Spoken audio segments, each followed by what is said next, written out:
Kiryat Menachem, Kiryat Yovel, est-ce que vous connaissez? Si vous ne connaissez pas, restez avec nous. C'est un spécial d'Israël, comment ça marche, pour découvrir les quartiers qui montent au sein de Jérusalem. Et pour en parler, Ilana Lederer. Bonjour Ilana. Bonjour Cathy. On est ravis de vous accueillir. Alors vous êtes directrice du département renouvellement urbain et projet neuf chez Anglo-Saxon, une agence bien connue. Alors on profite de votre expérience pour en savoir un peu plus sur ce quartier. C'est quoi Kiryat Yovel? Ça se trouve où et comment ce quartier est né à Jérusalem? Alors, Kiryat Yovel, c'est un quartier qui a fait ses débuts au début de l'État, en fait, en 1951. Au départ, il a été le théâtre d'affrontement entre la Haganah et les Arabes qui étaient situés dans le quartier de Ora, du Moshav Ora, qui est juste à côté. C'est tout le coin qui se trouve, en fait, après, en fait, quand on est sur Golombe, donc après Katamonim, après le Canyon Malcha, on continue vers Hadassa Ein Karem. C'est le quartier qui est entre deux, quoi, proche d'Hadassa Ein Karem. Voilà, il est sur la route d'Hadassa Ein Karem. Kiryat Menachem est encore plus proche d'Hadassa Ein Karem, il est après. Et il se trouve juste après Katamonim, après le Canyon Malcha. Ce qui est intéressant, c'est que c'est un quartier qui va être desservi par la nouvelle ligne du tramway de Jérusalem. Donc, ça va être très pratique. Et comme je disais, donc, il a commencé en 1951. Il a été nommé, d'ailleurs, j'ai trouvé ça très intéressant quand je l'ai vu, Kiryat Yovel. Yovel, sur la traduction, en fait, c'est les 50 ans, parce que c'était les 50 ans du KKL qui a reçu donc les terres là-bas, qui a commencé au départ par installer 30 familles et qui a commencé avec des petits bâtiments comme on les connaît, qui sont tout petits, 2 étages. Pas des tours. Ce qu'on appelle les binyanei rakevet, c'est-à-dire des bâtiments qui sont bas, avec plusieurs entrées. Et des petits appartements, des petits logements qui sont pas très grands. Ça a débuté comme ça. Et aujourd'hui, Kiryat Yovel commence à prendre son essor. Voilà. Et puis c'est un quartier de Jérusalem qui a complètement changé de visage. Et ce n'est pas terminé. C'est pour ça qu'on vous en parle, parce que voilà. Forcément, on est intéressé, quand on connaît les problèmes de logement à Jérusalem, la cherté des prix aussi, tout à fait. De comprendre comment ça fonctionne. Pourquoi un quartier soudain devient très cher ou pas, à quel moment il faut acheter, à quel moment il faut louer. Alors, on a besoin d'en savoir un peu plus quand même. C'est quoi la population aujourd'hui de Kiryat Yovel? Alors, la population de Kiryat Yovel, au départ, c'était une population assez mixte, avec des gens qui étaient des Israéliens pas forcément religieux. Il y avait des Olim et des gens sionistes religieux. Ces dernières années, Kiryat Yovel... C'était plutôt Chiloni comme quartier. Ouais, mais laïque. Il y avait aussi un peu. Il y a quand même une partie de la population, 20% à peu près. Maintenant, ces dernières années, avec les gens qui voulaient habiter Beit Vagan dont les prix ont énormément augmenté. Aujourd'hui, on est autour de 28 000 shekels le mètre à peu près. Ils ne peuvent pas se permettre forcément. Beit Vagan a ses limites aussi au niveau surface. Comme tout Jérusalem, en fait, c'est le problème que rencontre Jérusalem, c'est qu'il y a une demande sans cesse grandissante de populations qui viennent d'Israël, mais qui viennent aussi du monde entier. Tout le monde veut Jérusalem, c'est le centre du monde. Et finalement, le terrain est restreint. Donc, on n'a plus où construire.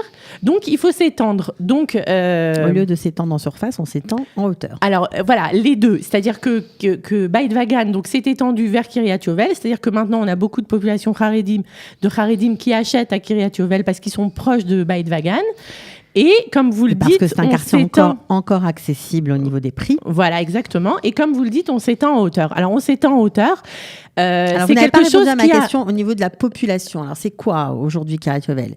Combien en pourcentage? C'est quoi? C'est 40% de... Alors, aujourd'hui, on a plus de 60% de Haredim. Je donne des pourcentages qui sont donnés en fonction de la scolarisation des enfants. D'accord. Donc, on a, dans la population de Kiryat Yovel, plus de 60% de la population qui scolarise ses enfants dans des écoles Haredi. Et les 40% qui restent? Les 40% qui restent, on a moitié-moitié avec des non-religieux et des sionistes religieux. D'accord, donc c'est encore un quartier mixte, on va dire. Qui reste mixte. Bon, bien que majorité... voilà. Haredite, mais... On a aussi beaucoup à Kiryat Yovel, on a les méonotes de Hadassa Ein Karem, des étudiants en médecine qui sont aussi dans le quartier. Donc, c'est un quartier très riche au niveau de la diversité de la population. On a des avantages. Ce que je voulais vous dire, c'est que Kiryat Yovel, en fait, comme dans tout Jérusalem, il bénéficie en fait d'un programme qui est mis en place par la mairie, dont je crois d'ailleurs vous aviez déjà parlé sur ce plateau, du TAMA 38, qui permet justement de s'agrandir en hauteur et non forcément uniquement en largeur, et donc de construire des étages supplémentaires sur les immeubles déjà existants. C'est-à-dire qu'on remodule, on va dire, un bâtiment qui est assez vétuste, on rajoute des étages, c'est ça? C'est-à-dire qu'on le met, au départ, le but de ce... On le rénove. Voilà. Si vous voulez, la fonction officielle, c'est de remettre aux normes antisismiques les bâtiments qui sont anciens, qui datent d'avant 1980. Donc, on va renforcer les fondations, mais aussi, ça s'accompagne de plusieurs avantages pour les habitants actuels de ces immeubles-là, qui vont bénéficier de la part du promoteur qui va prendre en charge le projet d'une pièce en plus, donc l'abri, le mamad, d'une terrasse en plus. C'est très intéressant. C'est très intéressant. C'est formidable. Il va ajouter aussi un ascenseur. Souvent, on a aussi, mais pas toujours, des parkings et des parties communes. Voilà. Bon, les parties communes, de toute façon, sont rénovées. Parfois, on a aussi un parking, une cave qui est ajoutée. Et en fait, le promoteur donne tous ces avantages-là aux habitants pour pouvoir avoir, lui, l'avantage de construire sans avoir à acheter un terrain. Il n'a pas besoin d'acheter le terrain. Il reçoit ce projet-là, il donne ses avantages il le rénove, il ajoute tous les services, qui lui donne à lui la possibilité d'ajouter des étages et de pouvoir revendre pour son propre compte les appartements qui vont être construits dans les 2 étages et demi supérieurs. Alors, on imagine qu'il y a beaucoup de potentiel dans ce quartier, puisqu'on entend et on comprend qu'il va y avoir beaucoup de rénovations grâce à ce programme de la mairie TAMA 38. Est-ce à dire que les prix vont encore augmenter ? Alors, les prix vont augmenter tout simplement déjà par le fait que on a beaucoup de projets qui sont sur plan. Donc, des projets neufs. Combien ? De TAMA 38. Sur Kiryat Yovel, on va avoir quelque chose comme 5000 unités de logement en plus. C'est une vraie révolution, c'est-à-dire que ça va changer complètement de visage le quartier. Alors quoi, il va perdre son charme parce qu'il y a encore des petits pavillons, il y a encore de la verdure. Ça va disparaître ? Alors, je ne sais pas si ça va disparaître. La verdure va rester. La vue aussi, Kiryat Yovel, c'est un des quartiers qui est les plus en hauteur. Donc, on bénéficie d'une vue magnifique sur les forêts de Jérusalem. Bon, en tout cas, il va y avoir 2 sortes de choses. Il va y avoir le TAMA 38 dont on a parlé, le Pinouille-Binouille où c'est plusieurs bâtiments qu'on prend, qu'on détruit et on reconstruit des complexes. Donc ça va être neuf. C'est vrai qu'aujourd'hui ça a son charme, mais c'est quand même délabré. Combien ça coûte va être neuf au mètre carré Kiryat Yovel à peu près ? Alors aujourd'hui, les prix peuvent varier entre 17 et 22 000 shekels le mètre carré. D'accord. Pour ce qui est projet neuf, on est déjà au-dessus, puisque c'est tout neuf avec les prestations qui vont avec. On n'est pas dans les prestations qu'il y avait il y a 10 ans. C'est-à-dire qu'aujourd'hui, les projets neufs, ils vous donnent les toilettes suspendues, le chauffage au sol. Enfin, vous n'avez pas... Parce qu'avant, on disait il faut rajouter la cuisine, etc. Non, c'est plus le cas. Donc, c'est des prestations qui sont très belles. On est autour de 21 000 shekels le mètre. Mais pour vous donner... un exemple, ces 2 dernières années, les prix ont déjà augmenté de 13%. Alors, au fur et à mesure que les projets sur les projets évoluent, neufs ou les prix du quartier ? Non, sur les projets neufs. D'accord. Et en fait, c'est le processus normal d'un projet neuf. C'est-à-dire qu'à partir du moment où il est sur plan, il vaut obligatoirement moins cher que quand il est vendu prêt, parce qu'il y a un élément un peu de la part de l'acheteur, il ne sait pas trop à quoi s'attendre. Voilà, il y a un élément de risque, enfin, qui n'est pas vraiment un risque, mais c'est pas comme acheter C'est une inconnue, mais voilà, c'est vrai que c'est là-dessus aussi qu'on voudrait alerter les gens qui nous écoutent. En Israël, l'inconnue, elle est forcément plus ou moins maîtrisée parce que ça se développe énormément, ça va très vite. Voilà. Et que dès que le quartier commence à changer un peu de visage, c'est presque déjà trop tard pour acheter. Voilà, mais en fait, à l'avance. Mais en fait, les gens s'adressent aussi à nous pour savoir à qui s'adresser, parce que parfois vous avez des gens qui s'inventent promoteurs, qui habitent dans un immeuble, qui disent je vais faire signer mes voisins et je vais construire moi-même. Il faut faire attention. Alors il faut faire attention. Donc il y a des promoteurs qui proposent des choses. Nous, ce qu'on dit à nos clients, par exemple, c'est de faire bien attention à ce qu'il y ait un accompagnement bancaire.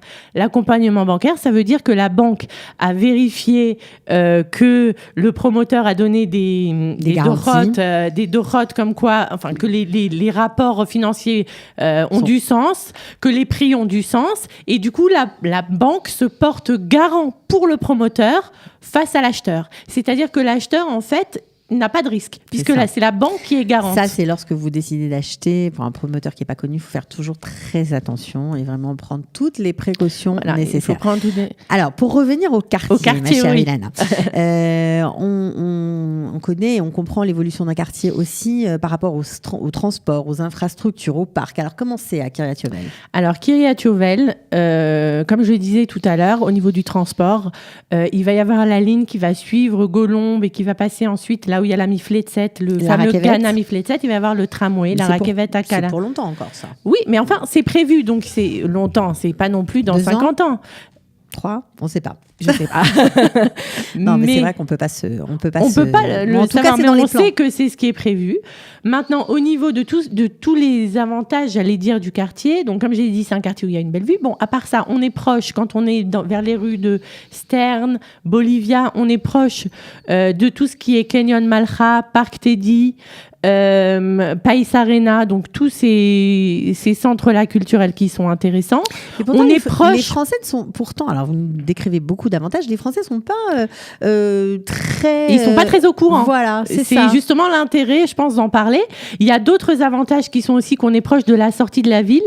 Donc pour les gens qui veulent vivre à Jérusalem dans une ambiance religieuse, avoir leurs enfants dans les écoles à Jérusalem, mais qui doivent travailler à Tel Aviv. À Kiryat Yovel, Kiryat Menachem, on est très bien placé. Alors justement, vous nous parlez de Kiryat Menachem, donc c'est un quartier qui est né du débordement, on va dire, de Kiryat Yovel. C'est juste à côté, c'est le prolongement. C'est un quartier assez vétuste quand même aujourd'hui, il faut bien le dire. Tout à fait. Les immeubles sont très délabrés, très anciens, mais il y a encore du potentiel. Il y a encore du potentiel. C'est justement là qu'il faut se réveiller. Aussi, voilà, exactement. Là aussi, on a des projets de Tama 38. Il y en a certains qu'on voit déjà en construction. Il y en a d'autres qu'on ne voit pas encore, mais qui sont prévus. Et on a aussi plusieurs milliers de logements qui vont être créés. On a un promoteur Haredi qui prévoit de construire là-bas. Donc là aussi, pour les familles religieuses, ça peut être très intéressant. Combien 1000 unités 1000 unités de logements qui vont être construites à Kiryat Menachem. Ouais, plus ou moins. C'est pour les Haredim exclusivement ? Non, pas pour les Haredim exclusivement, mais enfin... On prévoit que ce sera des Haredim. Il y aura aussi, pas que des Haredim, mais il y aura aussi des Haredim, mais pas uniquement. Je précise quand même que Kiryat Menachem, pour l'instant, c'est vraiment à majorité non religieuse. Mais ce sont des quartiers qui attirent tout le monde parce que voilà, ils sont bien placés. Aujourd'hui, on a même des promoteurs qui proposent des appartements, par exemple des 4 pièces qui sont déjà prévus pour pouvoir être divisibles en 2 pièces. Pour pouvoir être loué à des étudiants en médecine, parce que c'est encore une fois un quartier, les médecins et les étudiants de médecine sont très proches d'Hadassah, donc très preneurs de ces quartiers. Et à partir du moment où on aura des logements de luxe, ce sera encore plus attirant, proche de la sortie de la ville. Et c'est vraiment quelque chose que je pense qu'il faut prendre en considération, parce qu'aujourd'hui, moi je vois les Français qui s'adressent à nous, qui font leur alia, ils sont un peu déstabilisés, ils sont tout pleins d'idéal, etc. Et puis ils arrivent, ils voient les prix dans les projets neufs qui sont autour des mecs Rephaïm, ils tombent des nues. Ils voient les prix des vieux En même temps, comme vous l'avez appartements. dit tout à l'heure, tout le monde n'habite pas aux Champs-Élysées quand on habite Paris. Voilà, c'est ça. Et avec l'avantage que là, quand même, les distances ne sont pas les distances de Paris. C'est-à-dire que même quand on a l'impression d'être un peu loin, finalement, on n'est pas très loin. C'est-à-dire qu'en voiture, c'est rare de devoir mettre 1 heure pour aller d'un endroit à l'autre, quoi. Quel est le prix du mètre carré à Kiryat Menachem aujourd'hui ? Alors, Kiryat Menachem aujourd'hui, on se situe entre 16 et 18 000 shekels le mètre. Donc, c'est en dessous quand même de Kiryat Yovel. Yovel. Et même dans les projets neufs, ils proposent autour de 18 000.